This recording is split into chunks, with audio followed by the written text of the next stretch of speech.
We are here live at, amen, Boss Fest 2025. And guess who I got a chance to talk to today? Miss Iris. All the way from Lake Wells. Y'all better come on up in here. Polk County is in the house. So what brought you to Boss Fest? I am rebranding from a fellow podcast, rebranding and doing my own. So I'm like, why not just, you got to get out and move around, show everybody that I'm coming boldly and original. And I decided to come to Boss Fest. Now, you're a content creator. What kind of content are you creating with your podcast? Honestly, doing the class this morning, I'm developing that, right? But I have the creative vision, so it's going to be more or less a creative vision of mine, but it's in communicating. I feel like with common conversation, everyday conversation with people, you're going to always learn something. You're going to draw something. Just within passing your stand, I'm like, okay, we got this. Because I kind of see this a little bit. I've seen this in Atlanta. So to see it here, it's like that next level. And it's already here. And so someone like myself would be very interested in seeing how I can help you make that vision that you have a reality. Yeah. I am here. And so if you were to say, okay, my podcast, the people that I would interview would be anybody, rich or poor. Now, what I did learn from my training this morning, trending topics. Trending topics. That's I think good. Trending topics, and it doesn't have to always be what's on social media, but like for an example, what's trending in the community, what's trending, basically, what's popping.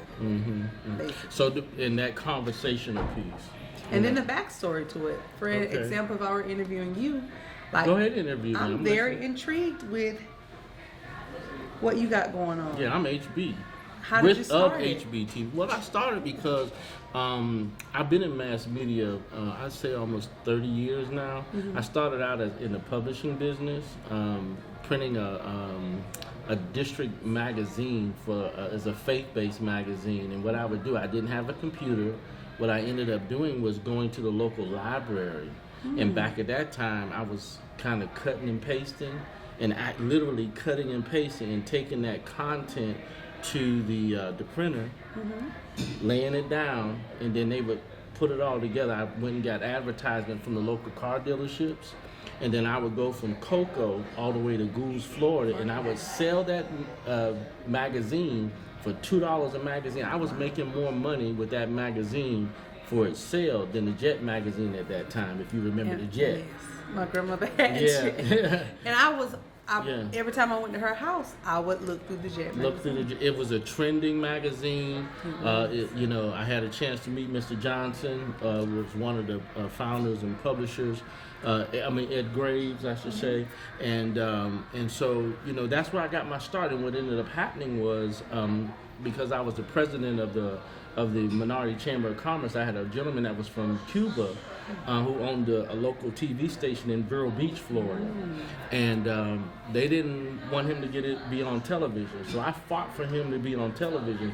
He and I developed this very beautiful relationship because he didn't speak much English, and he kind of adopted me as a son, and he got me in the TV business. And the rest is history. I ended up becoming a minority shareholder in that TV station. We ended up selling it, made a couple M's off of it, and then I bought 2 TV stations from, believe it or not, the Polk County government, PGTV. I used to have a TV show called The Spotlight. And so one day I knew that they had the channels, but they weren't doing anything with them because they said it was going to take about $2 million to lift them up. And every day I would go in there, I would ask them, y'all ready to sell them stations? I'll buy them. Wow. And one day they downsized the FCC engineer that they had. His name was Steve Beidelman. And Steve said, meet me at 6 o'clock at McDonald's in Winter Haven. And I met him at 6 o'clock, and the rest is history. I ended up buying those 2 TV stations. So I own from Lakeland all the way to Titusville in the air. Question. How are you building the content? How are you building the networks. How do you know this is for my brand? Yeah. Well, I've always considered myself a positive content provider. And so I probably develop on a weekly basis, like what we're doing right here. I do around about 10 to 15 hours of original content weekly. I got some people for you. Okay. You ready to host the show, though? Oh, listen. Everything is perfect timing. Mm-hmm. This is a small story. I have a very, very successful group of friends, and I used to say to them, "Let's do Polk County wives of Polk County." And they used to be like, "Girl," and I'm like, "Trust me, we're gonna do this full circle." Mm-hmm. Hey, I have a very creative vision. I know with the expertise, I can make it happen. Mm-hmm. I'm gonna let you check out my old podcast and let you see what we were building. Didn't work out, but I love them still, and I'm just gonna build from me. Well, one of the things I would be willing to bring to is this aspect of you already have it. And so right now we're shooting with one camera, 2 mics, an interface, audio interface, and if we wanted to, we could actually go live if we wanted to. So we do have that capability, or if we need a 3-camera setup or a 6-camera setup, we have that infrastructure. I've done 3 with the interview my first interview that I did on my own podcast. I had 3 cameras, but we traditionally did 1. So I'm a newbie with the recording part. We had a hired guy that we hired, and he controlled our recordings, but I have a creative vision. I definitely have that. So tell me a little bit about the vision. And I know you had mentioned about the housewives of Lake Wales or the housewives of Polk County. I spoke of that. Yeah. We got some content. I guess I'd say because we were a group of successful women, and honestly, it's unique because you got a large group of women that are all successful. We have our ups and our downs, our positive, our negatives. And so, just like we watch Atlanta Housewives, we got it right here. So there's a lot of B-roll and content following those individuals to be able to create that show. So you talking about backline stories versus just the sit-down talk show. That was what you introduced to me. I said this is a vision I had for them, right? Which is outside of the podcast thing. The podcast is everyday conversations, but real, genuine conversations. I don't think we have real conversations enough. Even if it's me telling you something you don't want to hear. So my podcast is built around that. But if you're drawn into TV, we don't have those real good talk shows anymore. So you're the Oprah Winfrey of Lake Wales. Wendy's my girl. Wendy, all right. But Oprah too. She's very knowledgeable. Wendy, she a little spicy. So I say. So you got a little hot sauce in the with middle. you then. I'm in the middle. I sit in between them. Because Wendy honestly, Wendy's stuff come full circle, right? She said a lot of stuff boldly a long time ago, and it came full circle. So she's on the cutting edge. Well, she definitely is in our prayers, and I try to celebrate any of us that's doing it in this. She's getting better though. You haven't seen her lately? No, I haven't. She's I think progressing. Pretty sure she's. And I take joy in sharing the positive aspect of us as a people. What's your thought about amazing. that? Yeah, we are amazing people. My friend sent me a Chat GPT response this morning. Have you ever asked Chat GPT like questions about us? We're grand people. We just gotta tap into it. We are great people. And I'm always calling my brother.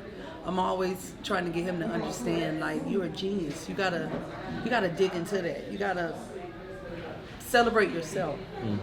Because that's a big thing for me too. Like starting just believing in yourself. So I'm impressed. I am. You know what? It has a peach. I don't know the name of the TV station, but it's in Atlanta. And I guess whenever I'm in Atlanta, I've seen it. This reminds me of that. Yeah. Tony was admiring a few moments ago. This backdrop actually is being backlit. And so we're backlighting and bringing with the frontward light, got the camera there. So you have to have that dimension. And so if you go into a studio, a TV studio, this is what they do. They backlight the image, so that so you'll be able to crystally be able to see that. So again, we're here at Boss Fest 2025. Honored to have Lake Wales is with us. I never knew that we was going to be able to interview somebody. We talked to somebody, from Lake Wales. From Edenville earlier. Talked to somebody from the islands a few moments ago, Atlanta. She does have a lot of people. Yeah, and so there's a major sense of diversity that's in it. And so what would you say to that aspiring female entrepreneur today that maybe has had some challenges that they had to overcome? I actually have challenges like in this second that I'm overcoming. Everything went wrong yesterday. From down to my hair, my outfit didn't fit. I just pushed through. And you gotta know, like, I gotta get there. If I get there, I'll fail there before I not show up. So you just gotta push through. That is it. That's the word for today. You have to make a conscious decision to push through, no matter what the problem is, no matter what the past is, no matter what the pain is. Just keep pushing. That is true. And that's how we birth things. I'm telling you. I'm very amazed with your business. I'm being sincere about that. I get excited about it because this to me is a big deal. Like, I guess in Polk County, I don't see a lot of grand things. You have to make them grand. Even down to the Boss Fest. Yeah. I've seen it a few years and I always said I would come. But I like it. Yeah. It's nice.